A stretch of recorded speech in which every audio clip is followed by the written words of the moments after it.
Hi అండి, welcome back to my channel. ఈరోజు నేను వీడియో ఎడిటింగ్ ఎలా చేస్తానో చూపిస్తానండి. ఫస్ట్ మనం ఇలా ఇన్షాట్ యాప్ని ఓపెన్ చేసుకోవాలి. ఓపెన్ చేసుకున్న తర్వాత ఇలా వస్తుంది. ఫస్ట్ వీడియో అనేదాన్ని క్లిక్ చేయాలి. తర్వాత న్యూ, మనం ఎడిటింగ్ చేయబోయే వీడియోని సెలెక్ట్ చేయాలి. ఇప్పుడు గ్యాలరీ అయితే ఓపెన్ అవుతుంది. మనం ఏది ఎడిటింగ్ చేయాలో ఆ వీడియోని మనం క్లిక్ చేసుకోవాలి. అదిగోండి, అది సెలెక్ట్ చేసి గ్రీన్ బటన్ క్లిక్ చేయాలి. కింద ఉంటుంది అది. ఇప్పుడు మన వీడియో ఇన్షాట్ యాప్లోకి వచ్చేస్తుంది. ఇదిగోండి, రన్ అవుతుంది మన వీడియో.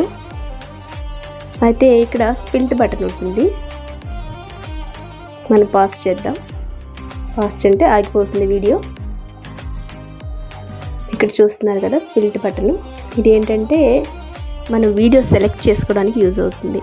మన వీడియో ఏదైనా బిట్ యాడ్ చేయాలన్నా డిలీట్ చేయాలన్నా మనం ఫస్ట్ దాన్ని సెలెక్ట్ చేయాలి. ఇదిగోండి, సెలెక్ట్ చేశాను కదా, ఇప్పుడు దీన్ని డిలీట్ చేసుకోవడానికి యూజ్ అవుతుంది. డిలీట్ చేశాను. మళ్ళీ ఆ బిట్ మనకి యాడ్ అవ్వాలంటే మళ్ళీ సెలెక్ట్ చేసి, ఇదిగోండి అండు ఆప్షన్ ఉంది పైన. ఇది కాదండి, దీనిపై ఇది యారో లాగా ఉంది కదా, అది క్లిక్ చేస్తే మన డిలీట్ అయిన బిట్ మళ్ళీ యాడ్ అవుతుంది. అయితే ఆ కర్సర్ ఎక్కడైతే ఉందో అక్కడ మాత్రమే అది యాడ్ అవుతుంది.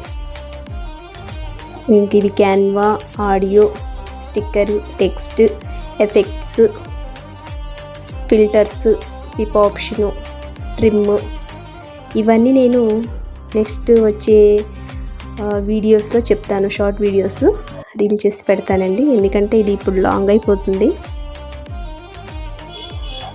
ఇదేనండి ఇవాళ వీడియో. నెక్స్ట్ వచ్చే వీడియోస్లో నేను అన్నీ ఎక్స్ప్లెయిన్ చేస్తాను. Okay, bye.